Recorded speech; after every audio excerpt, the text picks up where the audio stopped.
this video, I'm going to show you how you can easily use the Shark cordless ultralight vacuum you can see right here. Now, I've actually got a mess on the floor, and the very first thing you're going to want to do is you can see right here, it just locks in place. You basically going to put your foot down here and then push it back, and you can see it'll easily move back and forth and just lie on the floor like so when you push it up and down. Now, all you need to do to use it, you can see right here, there's a couple different settings just on this yellow label right here. You can either choose the carpet, bare floor, or you can actually choose the off. Basically, once you choose the setting that you want to choose, you can actually use this lever, the switch thing right here, and just push it forward, and the vacuum will actually just turn on and automatically start vacuuming. And you can just roll it back and forth just on your carpet or floor to actually use the vacuum. All you're gonna need to do to empty this, you can see right here, is I'm just gonna lean it against this like so. And you're first gonna want to push down on this. You just want to take off this upper corridor.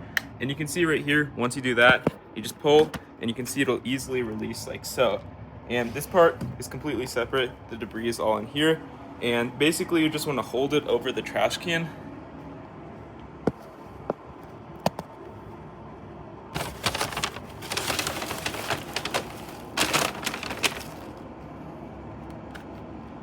And once you're doing this, you simply want to push down on this and it'll automatically open the door so that you can do it without having to worry about, just getting any of this on your hands. And all you need to do to close the door is you simply just push it up and it automatically clicks into place. And to put it back on, you obviously need to take this part and just push it back onto the top like so. And when it clicks into place, good to go. You can always vacuum again.